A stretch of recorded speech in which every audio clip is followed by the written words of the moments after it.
ഈ ചാമ്പയ്ക്ക് ഇഷ്ടമില്ലാത്ത ആരെങ്കിലും ഉണ്ടാവും? എനിക്കറിയത്തില്ല. എൻ്റെ അറിവിൽ എല്ലാവർക്കും ഭയങ്കര ഇഷ്ടമാണ്. പിന്നെ നമ്മുടെ ഇവിടെയൊക്കെ ഈ ജാമ്പയ്ക്ക എന്നാണോ പറയാറ്? നിങ്ങളുടെ അവിടെ എന്താ പറയുന്നതെന്ന് അറിയത്തില്ല. അപ്പം നമുക്കൊരു ജാമ്പയ്ക്ക ഉപ്പിലിട്ട കഥ കേട്ടാലോ? അപ്പം എൻ്റെ കൊളീഗ് ഉണ്ട്, ആകാശേട്ടൻ എന്ന് പറഞ്ഞിട്ട്. പുള്ളി കോട്ടയത്തുള്ളതാണ്. പുള്ളിയുടെ വീട്ടിൽ കുറേ ഇങ്ങനെ ജാമ്പയ്ക്ക ഉണ്ടായിരുന്നു. അപ്പം ഞാൻ കഴിഞ്ഞ വർഷവും ഞാൻ പറഞ്ഞായിരുന്നു എനിക്ക് ജാമ്പയ്ക്ക വേണം വേണം എന്നിങ്ങനെ പറഞ്ഞായിരുന്നു. പക്ഷെ കഴിഞ്ഞ കൊല്ലം എന്നെ പറ്റിച്ചു.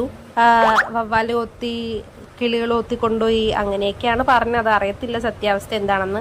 എന്തൊക്കെയാണെങ്കിലും ഇത്തവണ എനിക്ക് സാധനം കിട്ടി കേട്ടോ. ആകാശേട്ടൻ കോട്ടയത്തുനിന്ന് ഈ ജാമ്പയ്ക്ക എല്ലാം ഇങ്ങനെ പാർസലാക്കിയിട്ട് കൊണ്ടയച്ചു. ഇത്രയും ഒരു പെട്ടി നിറച്ചും ഉണ്ടായിരുന്നു. പക്ഷെ എടി സാധനം കയ്യിലുണ്ടാ? പെട്ടിയാ? ഓ വാ. അതിൽ ഈ നിറച്ചുള്ള പെട്ടിന്ന് കുറച്ച് ഇങ്ങനെ ഓരോ സ്ഥലത്തായിട്ട് കൊടുത്തായിരുന്നു. അങ്ങനെ കോട്ടയത്തെ മരത്തിൽ നിന്ന് ആകാശത്തെ ഇങ്ങനെ പറിച്ചെടുത്ത ജാമ്പയ്ക്ക എല്ലാം ക്വാളിറ്റി ചെക്കെല്ലാം കഴിഞ്ഞിട്ട് ഇങ്ങനെ ഓരോ ജാമ്പയ്ക്കയിലും ഓരോ പൊടിയൊക്കെ ഉണ്ടാവുമല്ലോ, അതൊന്നും ഇല്ലാണ്ട് ഭയങ്കര ക്ലീൻ ആക്കിയിട്ടാട്ടോ ആകാശേട്ടൻ്റെ അമ്മ കൊടുത്തയച്ചത്. ആകാശേട്ടൻ മധുവിടെ വീട്ടിൽ കൊണ്ടു കൊടുത്തിട്ട് മധു പിന്നെ ഇവിടെ കൊച്ചി കാക്കനാട് വന്നിട്ട് ആതിരനെ ഏൽപ്പിച്ചിട്ട് ആതിരയുടെ വീട്ടിൽ നിന്ന് കാക്കനാട് ഞാൻ ഇവിടെ ഫോട്ടോച്ചിയിലോട്ട് കൊണ്ടുവന്നു. ഭയങ്കര ഒരു ജേർണി ആയിരുന്നു. ഈ ഒരു ഇങ്ങനെ ഇടയ്ക്കിടയ്ക്ക് ഇങ്ങനെ ക്ലീൻ ചെയ്തുകൊണ്ടിരിക്കുമ്പോഴേക്കും ഓരോന്നിങ്ങനെ വെച്ച് കഴിക്കാൻ ഭയങ്കര ഇഷ്ടമായിരുന്നേ. ഇങ്ങനെ കഴിച്ചുകൊണ്ടിരുന്നിട്ട് തന്നെ പകുതി മുക്കാലും തീർന്നു എന്ന് വേണമെങ്കിൽ നമുക്ക് പറയാം. അങ്ങനെ ക്ലീനൊക്കെ ചെയ്തിട്ട് അവസാനം ഒരു കാല് കുപ്പിയൊക്കെ തപ്പിയെടുത്ത് മുളകും ഉപ്പും ഒക്കെ കൂട്ടിയിട്ട് ഈ കട്ട് ചെയ്ത ചാമ്പയ്ക്ക് എല്ലാ കുപ്പിക്കകത്ത് നിറച്ചിട്ട് കുറച്ച് വിനീഗറും ഒഴിച്ചിട്ട് ഇങ്ങനെ വെച്ചു. എത്ര ദിവസം എടുക്കും എന്നറിയത്തില്ല ഇത് സെറ്റാവാനായിട്ട്.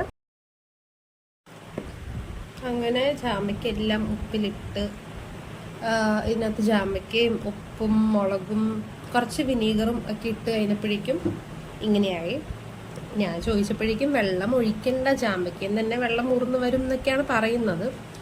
ഓക്കെ, എനിക്കും അറിയത്തില്ല, ഞാനും ഇത് ആദ്യമായിട്ടാണ് ചെയ്യുന്നത്. എന്തായാലും ജസ്റ്റ് ഇതെന്തായാലും ആയിട്ടില്ല, കൊണ്ടിട്ടില്ല, ജസ്റ്റ് ഇട്ടേ ഉള്ളൂ. എന്നാലും കൊതി കൊണ്ട് വരണമെന്ന് കഴിച്ചു നോക്കാന്ന് ഓർത്തു.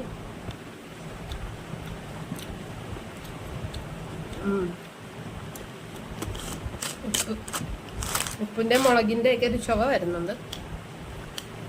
നോക്കാം, കുറച്ച് നാൾ കഴിയുമ്പോഴേക്കും സെറ്റാവുമായിരിക്കും. അങ്ങനെ 2 കുപ്പി ചാമ്പയ്ക്ക ഉപ്പിലിട്ട്. അതല്ലാണ്ട് വേറെ കുറച്ച് ചുമ്മാ കഴിക്കാനായിട്ടും കുറേ ഉണ്ട്. ഇതിനകത്ത് കുറേ ഇരിപ്പുണ്ട്. കാണുമോ എന്തോ, ഇതിനകത്ത് അത്യാവശ്യം കുറച്ചുണ്ട്. 10 രൂപയൊക്കെ ഉണ്ട്. അത് ഞാൻ ചുമ്മാ കഴിക്കാനായിട്ട് ഇങ്ങനെ ഓരോന്നും ചുമ്മാ ഇരിക്കുമ്പോഴേക്കും ഓരോന്നിനെ ചുമ്മാ പൊളിച്ച് വയ്ക്കാൻ വേണ്ടി വെച്ചിരിക്കുക. അപ്പോൾ ഇത്രയേ ഉള്ളൂ ചാമ്പയ്ക്ക് ഉപ്പിലിട്ടതിൻ്റെ കഥ. ഇത് തീരുമ്പോഴേക്കും അടുത്ത സീസൺ ആയാൽ മതിയായിരുന്നു. അപ്പോഴേക്കും പിന്നെ ആകാശത്തിനോട് പറയണം കുറച്ച് ചാമ്പയ്ക്ക് കൂടി ഇങ്ങനെ പാർസൽ അയക്കാനായിട്ട്.